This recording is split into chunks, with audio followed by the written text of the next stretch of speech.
Assalamualaikum warahmatullahi wabarakatuh. Perkenalkan, saya Kristi Wahyu Trisnasari, calon guru penggerak Angkatan 11 dari SD Negeri 2 Drenges, Kecamatan Kertosono, Kabupaten Nganjuk.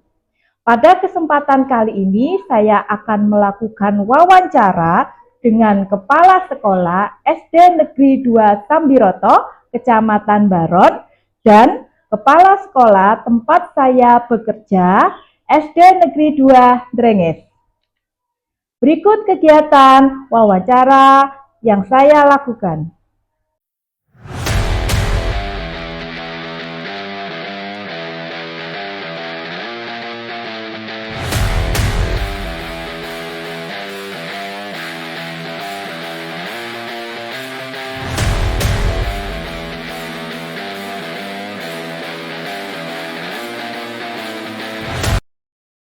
Hari ini saya bersama Bapak Haris Kurniawan Afandi selaku Kepala Sekolah SD Negeri 2 Sambiroto, Kecamatan Baron.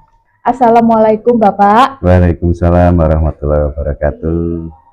Bagaimana kabarnya hari ini Pak? Alhamdulillah baik Bu Kristi. Bagaimana kabar dengan Bu Kristi sendiri? Alhamdulillah baik Bapak. Alhamdulillah. Baik Pak, hari ini saya ingin melakukan wawancara tentang pengambilan keputusan berbasis nilai-nilai kebajikan sebagai pemimpin. Monggo silakan. Untuk pertanyaan pertama Bapak, Iya. selama ini bagaimana Bapak dapat mengidentifikasi kasus-kasus yang merupakan dilema ITK atau bujukan moral? Baik, terima kasih. Dan saya jawab Bu Kristi ya. Ya, berdasarkan pengalaman saya di lapangan, ada beberapa langkah-langkah yang perlu diterapkan agar identifikasi kasus tersebut bisa berjalan dengan baik. Yang pertama yaitu memahami situasi secara menyeluruh. Dari sini bagaimana latar belakangnya apa, kemudian siapa saja yang terlibat, dan faktor-faktor yang mempengaruhi keputusan tersebut. Selanjutnya mencari pilihan-pilihan yang ada. Karena dilema etika menurut pengalaman saya biasanya itu lebih seringkali melibatkan dua atau lebih pilihan yang saling bertentangan. Selanjutnya yang ketiga yaitu menganalisis dampak. Menganalisis dampak di sini jadi kita harus mempertimbangkan konsekuensi dari pilihan yang kita pilih. Apa dampak positif dan negatifnya baik bagi individu maupun lingkungan sekitar. Selanjutnya, pertimbangan nilai dan prinsip kehidupan di lingkungan tersebut. Kenali nilai-nilai atau prinsip-prinsip apa saja yang terlibat di dalamnya. Apakah ada norma moral, ada hukum, atau etika yang harus dipertimbangkan. Dan selanjutnya itu menanyai diri sendiri. Jadi semacam introspeksi diri. Seperti apa perilaku yang ingin Anda ambil, keputusan yang Anda ambil, keputusan tersebut apa memiliki konsekuensi atau tidak. Jadi keberanian Anda untuk mengambil pilihan itu berdasarkan situasi dan konsekuensi dari diri sendiri. Kemudian saran apa yang akan Anda nasihatkan kepada orang lain dalam pengambilan keputusan ini. Dan yang terakhir yaitu mendiskusikan dengan orang lain. Ini sangat penting karena dengan berdiskusi dengan orang lain bisa membantu mengungkapkan atau menambah sudut pandang Anda dan mengumpulkan sudut pandang yang berbeda sehingga nanti bisa menghasilkan berbagai macam referensi yang untuk memperluas pemahaman Anda. Dari langkah-langkah tadi biasanya kalau saya secara pribadi bisa lebih mudah untuk mengidentifikasi kasus-kasus yang merupakan dilema etika atau bujukan moral. Baik Bapak. Berarti ada 6 langkah-langkah Bapak ya tadi. Ya. Intinya memahami situasi, mencari pilihan, terus menganalisis dampak, mempertimbangkan nilai dan prinsip, menanyai diri sendiri, kemudian berdiskusi dengan orang lain. Ya. Nggih, Bapak. Kemudian untuk pertanyaan kedua, selama ini bagaimana Bapak menjalankan pengambilan keputusan di sekolah, terutama untuk kasus-kasus di mana ada dua kepentingan yang sama, Bapak? Ya, lagi-lagi berdasarkan pengalaman. Memang pengalaman itu sangat penting. Jadi beberapa langkah yang saya ambil yaitu mengumpulkan informasi. Jadi pastikan dulu semua fakta dari masalah yang terkait itu telah dikumpulkan, telah direkap. Kemudian pahami latar belakang maupun dampak dari setiap kepentingan yang terlibat, fakta-fakta yang terlibat di situ. Kemudian selanjutnya yaitu mengidentifikasi kepentingan dan nilai. Maksudnya di sini catat kepentingan-kepentingan yang bertentangan dan nilai-nilai yang mendasarinya. Apa yang menjadi dasar untuk keputusan masing-masing kepentingan. Ingat, usahakan setiap keputusan apapun itu ada dasar yang kuat, kemudian tegas dan jelas sebagai pegangan kita nanti ketika di kemudian hari ada dampak-dampak yang di luar ekspektasi kita. Selanjutnya yaitu libatkan pihak terkait. Ajak semua pihak yang terlibat untuk berdiskusi. Ini biasanya mencakup siswa bisa, guru bisa, orang tua, komite, bahkan dengan masyarakat sekitar. Dengan mendengarkan berbagai sudut pandang, bisa menjadikan referensi bagi Anda dalam meningkatkan akurasi ketepatan dalam pengambilan keputusan. Selanjutnya, evaluasi dampak atau resiko. Pertimbangkan dampak baik dari segi jangka pendek maupun jangka panjang dari masing-masing pilihan keputusan yang Anda ambil. Analisa apa yang terjadi jika satu kepentingan lebih diutamakan daripada kepentingan yang lain. Selanjutnya, pertimbangkan nilai-nilai etika yang ada. Di sini nilai etika yang relevan di lingkungan sekitar, misalkan keadilan, kejujuran, dan tanggung jawab. Untuk itu perlu mengevaluasi opsi-opsi yang ada. Selanjutnya, ambil keputusan secara kolaboratif. Nah, ini biasanya yang jarang sekali dilakukan oleh orang lain, karena saran saya biasakan untuk mengambil keputusan secara bersama-sama, karena apa? Hal ini bisa menciptakan rasa kepemilikan dan tanggung jawab dari semua pihak. Nah, itu. Jadi semuanya itu bergantung pada situasi, kondisi, dan waktu pada waktu itu yang ada. Selanjutnya yang terakhir yaitu lakukan refleksi dan tindak lanjut. Jadi setelah mengambil keputusan tadi, lakukan evaluasi terhadap hasilnya. Apakah yang Anda lakukan dapat berjalan dengan baik, kemudian analisa apa yang perlu diperbaiki di masa yang depan. Jadi dengan pendekatan yang sistematis dan melibatkan semua pihak, pengambilan keputusan dapat menjadi lebih adil dan mempertimbangkan semua nilai-nilai yang terlibat. Seperti itu, Bu Kristi. Baik Bapak, terima kasih.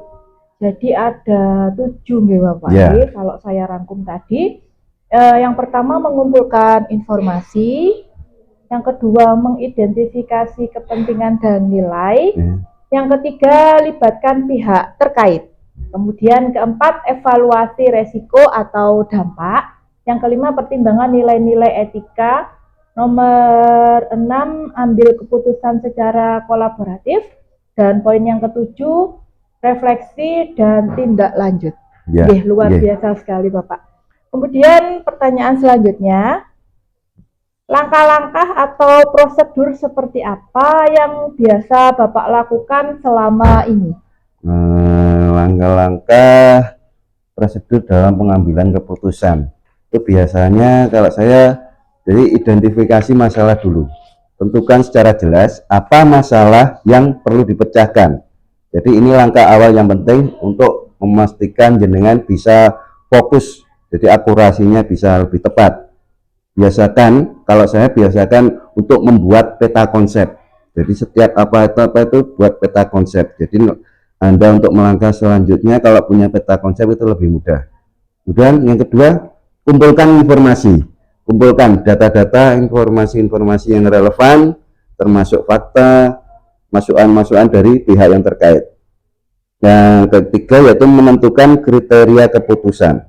Identifikasi kriteria apa yang akan digunakan untuk mengevaluasi opsi-opsi atau pilihan dari keputusan yang sudah Anda rangkum tadi. Jadi ini bisa mencakup efektivitasnya, biayanya, maupun dampak-dampak sosialnya. Selanjutnya yaitu identifikasi opsi yang tersedia. Buat daftar. Jadi dibuatkan daftar semua kemungkinan opsi atau solusi untuk masalah yang dihadapi. Jadi dibiasakan dikeluarkan dari apa yang kita pikirkan, dituangkan ke secari kertas atau apa di laptop atau apa untuk meringankan beban dari pikiran kita.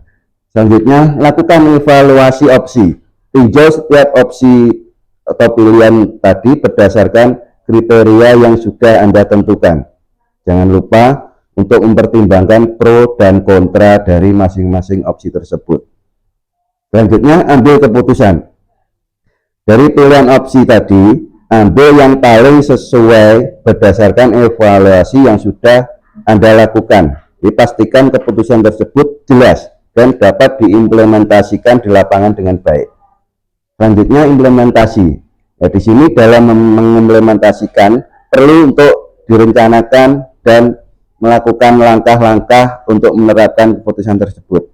Ini bisa melibatkan pembagian tugas dan pengaturan sumber daya, bisa dengan kolaborasi dengan Bapak Ibu guru. Kemudian lakukan pemantauan dan evaluasi. Lakukan pemantauan untuk menilai hasil dari keputusan yang diambil. Apakah keputusan tersebut efektif atau masih perlu ada penyesuaian lagi.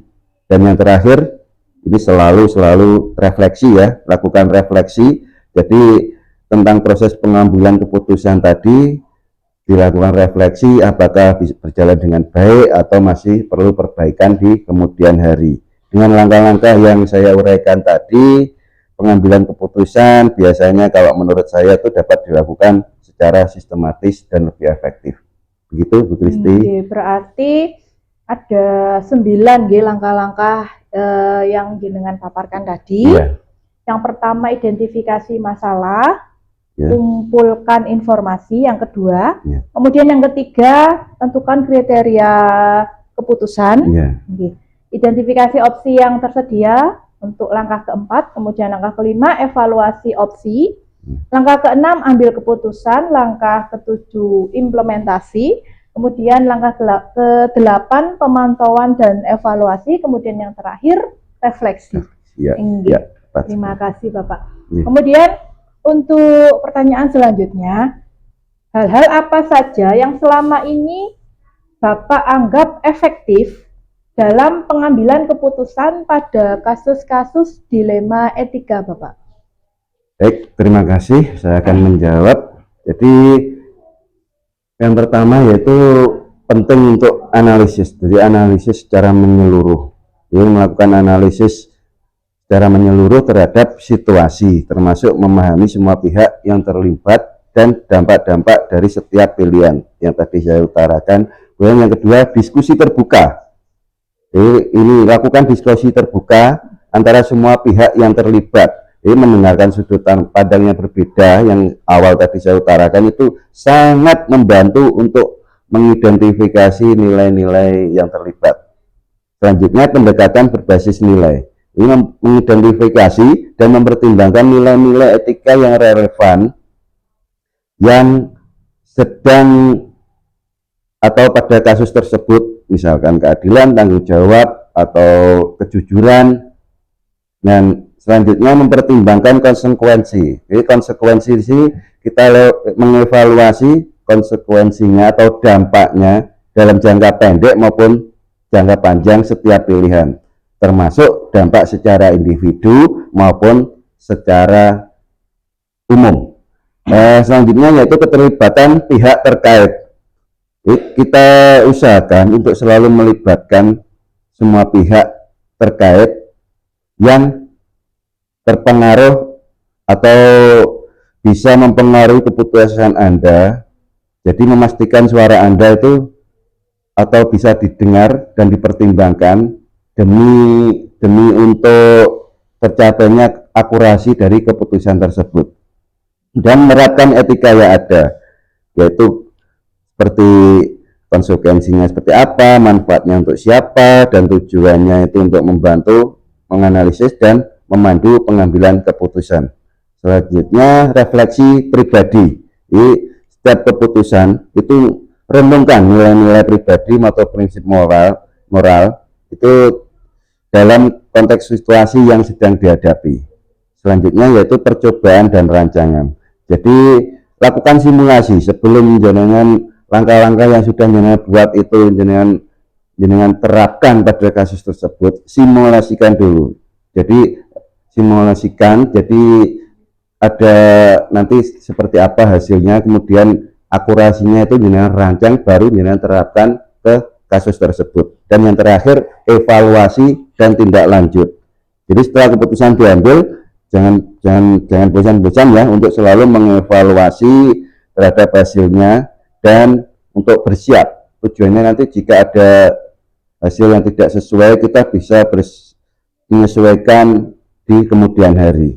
Jadi dengan pendekatan yang sistematis, dengan mempertimbangkan berbagai faktor, pengambilan keputusan dalam kasus dilema etika dapat dilakukan lebih efektif dan adil. Itu kemungkinan atau yang dapat saya sampaikan, Bu Kristi. Oke, baik Bapak. Berarti dalam pengambilan keputusan itu selalu diakhiri dengan evaluasi dan tindak lanjut. Iya, juga refleksi. Oh, refleksi. Ya. Untuk pertanyaan yang kelima, Bapak, hal-hal apa saja yang selama ini merupakan tantangan dalam pengambilan keputusan pada kasus-kasus dilema etika, Bapak? Ya, baik, terima kasih. Tantangan sebetulnya ada banyak. Setiap individu, setiap letak geografis itu terjadi perbedaan yang sangat kompleks. Nah, ini berdasarkan pengalaman saya, itu saya rekap. Yang pertama itu konflik nilai. Jadi terdapat perbedaan nilai dan prinsip yang dianut oleh setiap individu maupun kelompok yang terlibat, sehingga terkadang sulit untuk mencapai kesepakatan bersama. Yang kedua, ketidakpastian. Maksud saya di sini ketidakpastian karena informasi yang tidak lengkap atau tidak pasti, sehingga dapat menyulitkan kita untuk mengevaluasi konsekuensi dari setiap pilihan.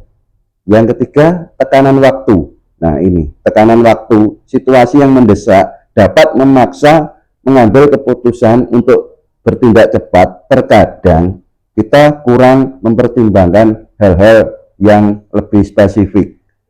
Untuk itu kadang kita terlalu tergesa-gesa, hasilnya keputusan kita kurang akurat. Yang keempat yaitu keterbatasan sumber daya. Sumber daya di sini bisa dari individu maupun lingkungan sekitar, atau dari segi waktu, atau bisa juga hal-hal lain yang bisa membatasi opsi-opsi yang tersedia. Selanjutnya, dampak emosional. Ini sangat berpengaruh besar. Jadi pengambilan keputusan di tengah dilema seringkali melibatkan emosi yang kuat, baik dari diri sendiri maupun dari pihak lain yang dapat mempengaruhi objektivitas. Selanjutnya yaitu resiko dari reputasi. Maksudnya keputusan yang diambil itu dapat berdampak pada reputasi individu. Jadi atau maupun reputasi sekolah atau lingkungan sekitar, sehingga ada ketakutan terhadap konsekuensi sosial. Nah, itu. Jadi perlu jiwa besar dan kuat untuk bisa mengendalikan ini. Yang selanjutnya yaitu pengaruh eksternal, tekanan dari pihak luar seperti atasan, rekan kerja, atau masyarakat bisa mempengaruhi keputusan yang diambil. Kemudian selanjutnya keterbatasan sudut pandang. Pengambilan keputusan yang mungkin memiliki sudut pandang yang sempit atau bias itu bisa menghalangi penilaian yang objektif. Selanjutnya yaitu kompleksitas masalah. Dilema etika ini seringkali melibatkan banyak variabel yang saling berhubungan. Jadi sistemik, kalau bahasa saya secara umum biasanya menggunakan bahasa sistemik. Jadi membuatnya sulit untuk menganalisa dan menemukan solusi yang tepat. Dan yang terakhir yaitu konsekuensi jangka panjang. Terkadang sulit untuk memprediksi konsekuensi jangka panjang dari pengambilan keputusan yang diambil, sehingga terkadang kita bisa menyebabkan keraguan-raguan. Nah, memiliki kemampuan mengatasi masalah berdasarkan informasi itu sangat diperlukan dalam menghadapi tantangan-tantangan ini tadi. Jadi kemampuan komunikasi yang baik dan empati untuk memahami perspektif orang lain. Mungkin itu yang bisa saya sampaikan, Bu Kristi. Baik Bapak, berarti ada banyak Pak ya? Iya, ada 10 ini tadi. Iya. Yang pertama adalah konflik nilai, Iya. Kedua ketidakpastian, terus tekanan waktu, keterbatasan sumber daya, dampak emosional, resiko reputasi, pengaruh eksternal, keterbatasan sudut pandang. Yang kesembilan adalah kompleksitas masalah, kemudian yang terakhir konsekuensi jangka panjang. Nggih, luar biasa sekali Pak. Kemudian saya lanjut nih Bapak nggih. Monggo, silakan. Apakah Bapak memiliki sebuah tata kala atau jadwal tertentu dalam sebuah penyelesaian kasus dilema etika? Apakah Bapak langsung menyelesaikan di tempat atau memiliki sebuah jadwal untuk menyelesaikannya? Bentuk atau prosedur seperti apa yang Bapak jalankan? Baik, terima kasih. Jadi berdasarkan pengalaman saya, sekalipun itu untuk secara tepat, cepat maupun ada waktu tertentu, kebiasaannya itu kembali lagi kepada kebiasaan individu.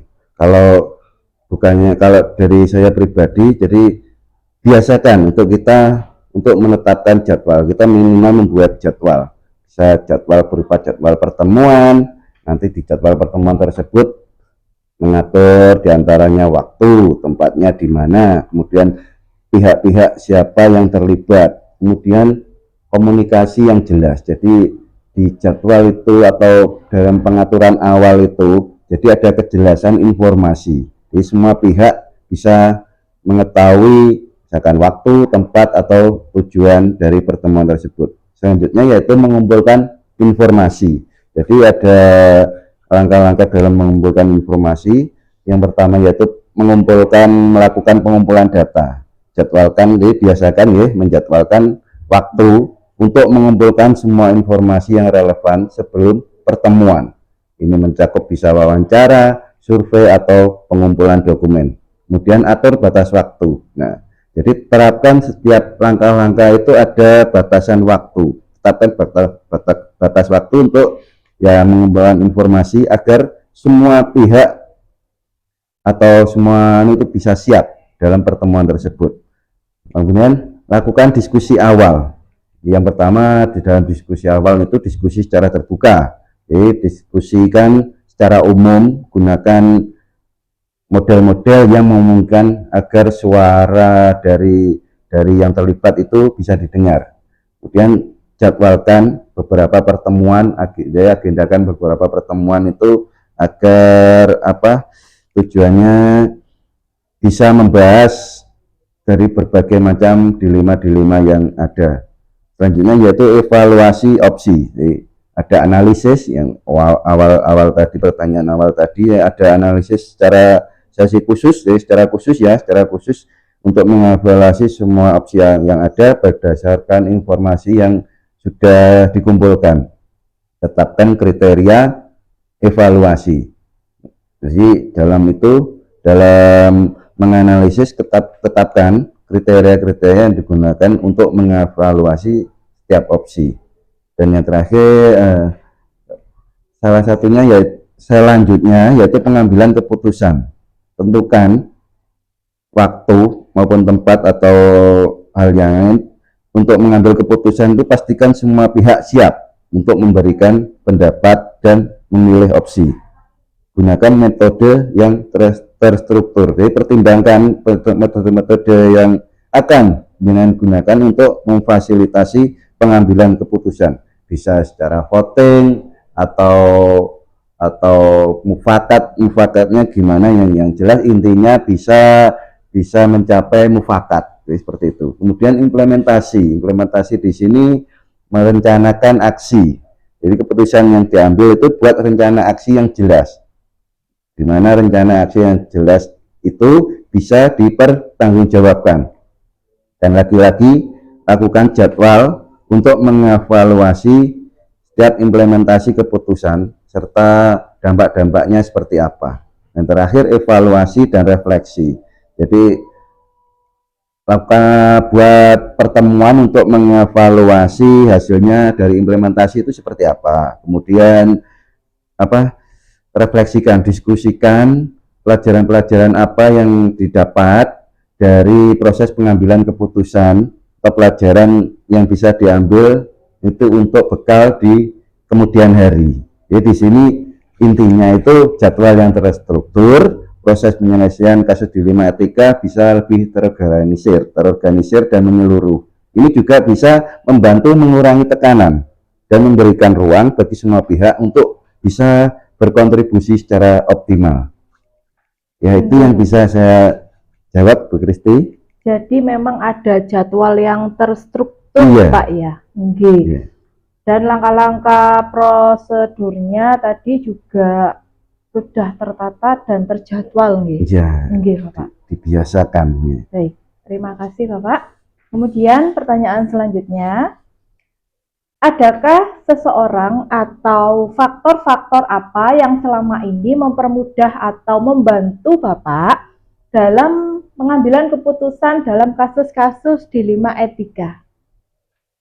Faktor-faktor yang mempermudah yaitu mungkin itu yang pertama bisa keterbukaan dalam berkomunikasi. Jadi lingkungan yang mendukung kita, kalau kita terbiasa berdialog terbuka, itu memungkinkan semua pihak untuk menyampaikan pandangannya dan kekhawatiran mereka itu tanpa rasa takut. Jadi bisa jadi masukan buat kita. Kemudian sistem nilai yang jelas di sini, Anda atau kita itu punya kerangka nilai dan prinsip etika yang jelas, baik di dalam organisasi maupun kelompok, yang tujuannya untuk membantu dan mengontrol dilema agar lebih mudah. Dan dukungan tim, jangan lupa untuk buat teamwork. Apapun bentuk kegiatan, usahakan untuk membentuk teamwork, bisa tim kecil, partner, atau tim besar. Di sini karena dukungan dari rekan kerja atau tim yang solid bisa memberikan perspektif tambahan dan memperkuat keputusan yang diambil. Dan yang utama yaitu experience is the best teacher. Jadi pelajari pengalaman sebelumnya. Jadi pengalaman adalah guru yang terbaik. Di situ kedepannya atau yang keputusan yang Anda ambil makin hari, kalau Anda mau mempelajari itu bisa lebih baik, bisa menambah wawasan jenengan dan panduan jenengan untuk yang bisa bermanfaat pada situasi yang akan datang. Yang selanjutnya, akses ke informasi. Jadi ketersediaan data yang relevan dan informasi yang akurat bisa membantu dalam menganalisis pilihan yang ada. Dan selanjutnya, keterampilan. Di sini keterampilan dalam mengatasi masalah. Jadi berdasarkan informasi, jadi mengatasi masalah berdasarkan informasi. Jadi rangkuman informasi yang sudah Anda ambil itu dianalisis situasinya, konsekuensinya seperti apa, dipikirkan secara kritis, kemudian agar kalau Anda bisa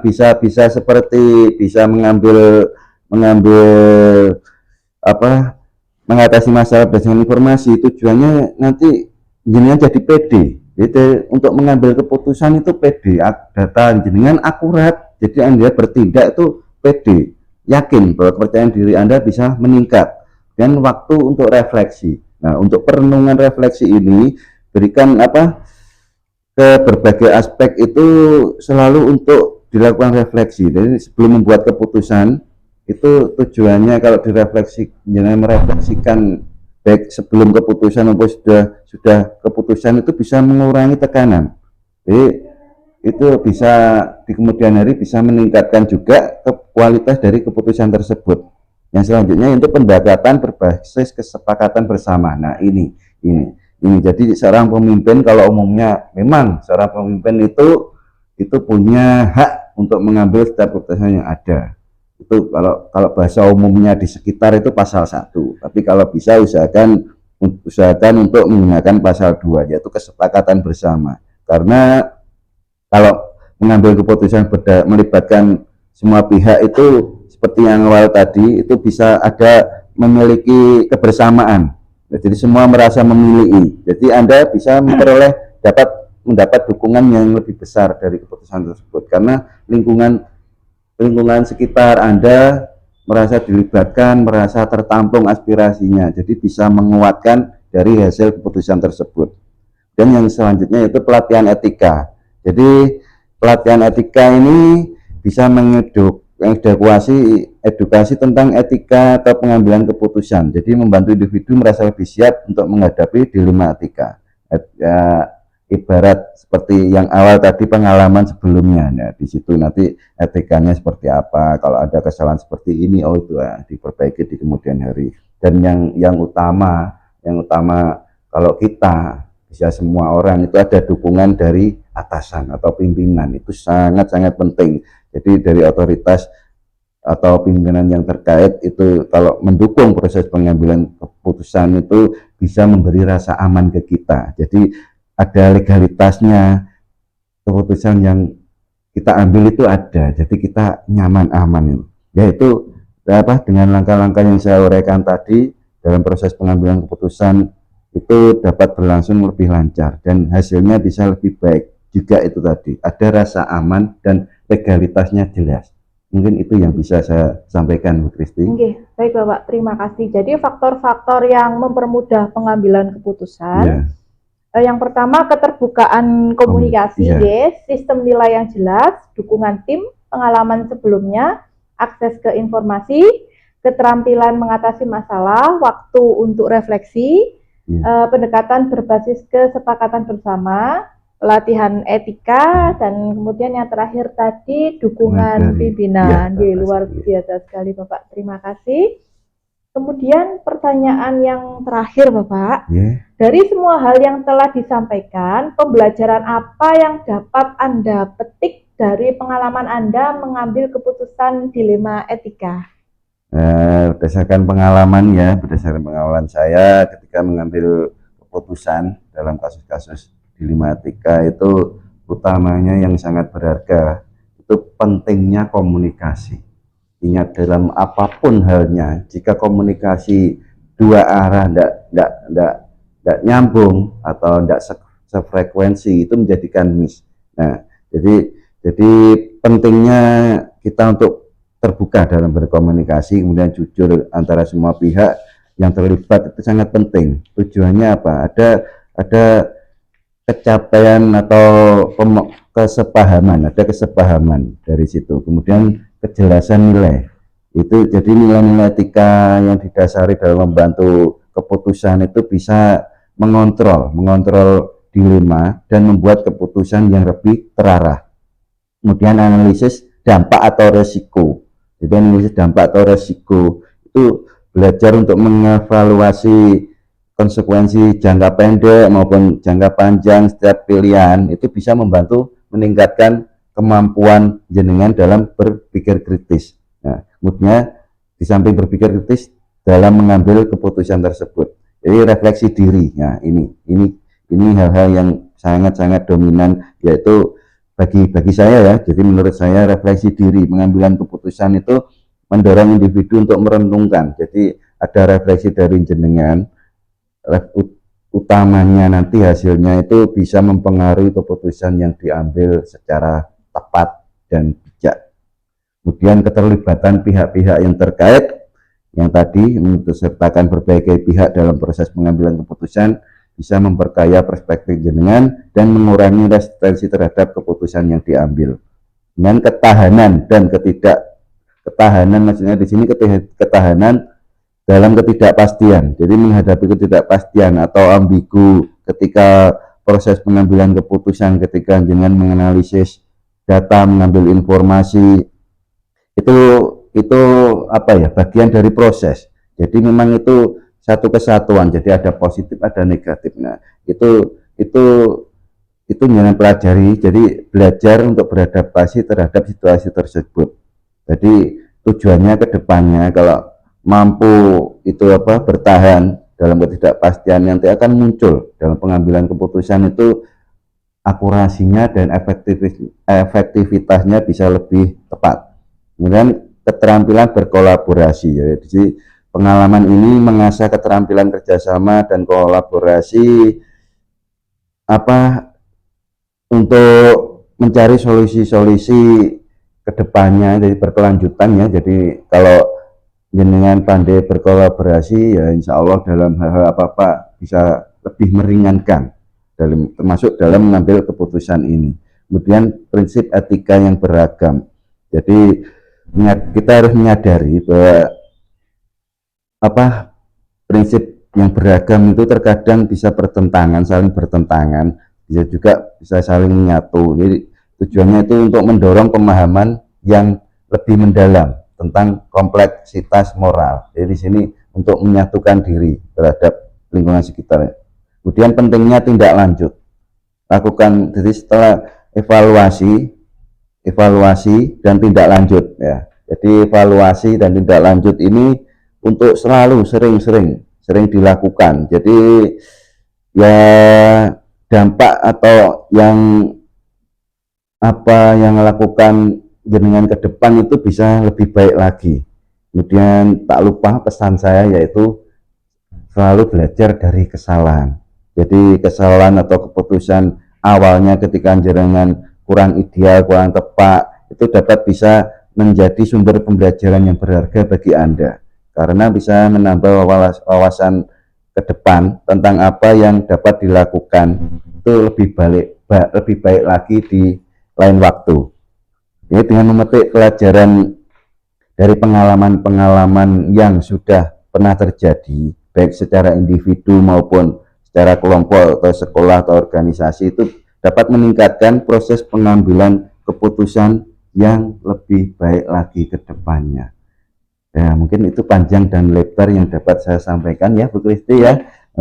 Terima kasih. Terima kasih Bapak, luar biasa sekali pemaparannya. Banyak sekali pengalaman yang saya dapat dari panjenengan. Saya banyak belajar juga hari ini dari panjenengan. Terima kasih nggih Pak Haris. Sama-sama. Demikian wawancara yang dapat saya lakukan. Mohon maaf nggih Bapak Haris kalau mungkin ada kekurangan atau kesalahan dari saya. Ya, sama-sama. Saya juga minta maaf jika ada kurang lebihnya dalam tutur kata tadi.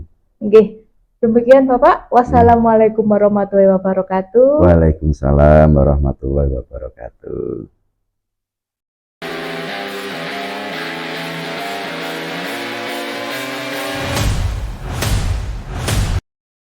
Assalamualaikum warahmatullahi wabarakatuh, Bu. Waalaikumsalam, Bu Kristi. Apa kabarnya hari ini, Bu? Alhamdulillah sehat. Bu Kristi gimana kabarnya? Alhamdulillah sehat. Nggih, Bu, pada hari ini izinkan saya melakukan wawancara perihal pengambilan keputusan berbasis nilai-nilai kebajikan sebagai pemimpin. Monggo Bu Kristi. Terima kasih, Bu. Untuk pertanyaan yang pertama, selama ini bagaimana Ibu dapat mengidentifikasi kasus-kasus yang merupakan dilema etika atau ujian moral? Saya biasanya tahu kalau ada dilema etika saat ada konflik antara aturan sekolah dengan kebutuhan pribadi siswa. Seperti kasus siswa terlambat tapi punya niat tinggi untuk masuk sekolah, atau bisa juga siswa berkelahi karena hal sepele dan lain sebagainya. Terima kasih Ibu. Kemudian pertanyaan yang kedua, selama ini bagaimana Ibu menjalankan pengambilan keputusan di sekolah, terutama untuk kasus-kasus di mana ada dua kepentingan yang sama-sama benar atau sama-sama mengandung nilai kebajikan? Saya biasanya mengajak beberapa orang dari rekan-rekan guru untuk berdiskusi. Kami pertimbangkan semua sisi dari masalah dan dampaknya sebelum memutuskan. Kami berusaha mencapai kesepakatan bersama yang adil untuk semua. Berarti berdiskusi dengan rekan sejawat ya? Betul. Baiklah. Terus kemudian Bu, langkah-langkah atau prosedur seperti apa yang biasa Ibu lakukan selama ini? Iya, biasanya langkah-langkah yang saya lakukan dalam mencari keputusan ini, yang pertama adalah mengumpulkan semua informasi. Yang kedua, mengidentifikasi nilai-nilai yang bertentangan. Yang ketiga, mempertimbangkan dampak keputusan untuk semua orang. Keempat, berdiskusi dengan para dewan guru di sekolah. Kelima, mengambil keputusan berdasarkan analisis tersebut. Dan yang terakhir, membuat rencana untuk melaksanakan keputusan yang telah diambil. Baik Bu, berarti ada 6 langkah-langkah ya? Betul, Bu Sri. Kemudian pertanyaan selanjutnya Bu, Iya. hal apa saja yang selama ini Ibu anggap efektif dalam pengambilan keputusan pada kasus-kasus dilema etika? Iya. Yang paling efektif adalah melibatkan berbagai orang dalam proses keputusan, berkomunikasi dengan jelas dan transparan dalam membuat keputusan, juga mengikuti prosedur yang sudah ada dan memastikan keputusan sesuai dengan prinsip aturan di sekolah dan etika yang memanusiakan atau kemanusiaan. Baik, berarti melibatkan berbagai orang dalam proses keputusan ini. Betul sekali, Bu Sri, tepat sekali. Terima kasih. Kemudian pertanyaan berikutnya, hal-hal apa saja yang selama ini merupakan tantangan dalam pengambilan keputusan pada kasus-kasus dilema etika? Iya. Tantangan diantaranya termasuk konflik kepentingan antara pihak-pihak yang terlibat, tekanan dari luar dan ketidakpastian dalam memilih keputusan yang tepat, kadang-kadang sulit untuk membuat keputusan yang dapat diterima semua pihak. Kemudian pertanyaan selanjutnya Ibu, apakah Ibu memiliki sebuah tata cara atau jadwal tertentu dalam sebuah penyelesaian kasus dilema etika? Kemudian apakah Ibu langsung menyelesaikan di tempat atau memiliki sebuah jadwal untuk menyelesaikan bentuk atau prosedur seperti yang Anda jalankan itu? Iya. Saya tidak selalu punya jadwal tetap ya Bu, tapi saya selalu berusaha menyelesaikan masalah secepat mungkin sambil memastikan semua langkah diambil dengan hati-hati. Biasanya saya membuat rencana dan memberikan tenggat waktu untuk setiap langkah, tetapi tetap fleksibel jika situasinya berubah. Terima kasih. Berarti membuat rencana dengan ada tenggat waktu. Tetapi tetap fleksibel jika ada situasi yang berubah. Iya, betul. Pertanyaan selanjutnya, adakah seseorang atau faktor-faktor apa yang selama ini mempermudah atau membantu Ibu dalam mengambil keputusan dalam kasus-kasus dilema etika? Dukungan dari tim yang kompak dan memiliki pedoman etika apakah sangat membantu Ibu? Terkadang saya juga melibatkan konsultan atau mediator di luar jika diperlukan untuk mendapatkan pandangan tambahan. Dukungan dan keterlibatan seluruh warga sekolah juga memudahkan proses keputusan yang akan saya ambil. Jadi tetap terkadang melibatkan pihak luar jika Tepat sekali. Kemudian pertanyaan selanjutnya, dari semua hal yang telah disampaikan, pembelajaran apa yang dapat Ibu petik dari pengalaman Ibu mengambil keputusan dilema etika? Iya. Saya belajar bahwa keterbukaan dan komunikasi sangat penting dalam pengambilan keputusan. Saya juga belajar bahwa penting untuk mempertimbangkan semua aspek dan dampak dan keputusan serta fleksibel untuk menyesuaikan keputusan jika diperlukan nantinya. Seperti itu, Bu Kristi. Ada lagi? Sudah cukup Bu. Terima kasih. Sama-sama, Bu Terima kasih Kristi. telah meluangkan waktunya. Sama-sama. Nggih, mohon maaf nggih Bu mengganggu waktunya. Sukses selalu ya Bu Trisni ya. Amin. Terima kasih. Wassalamualaikum warahmatullahi wabarakatuh. Waalaikumsalam.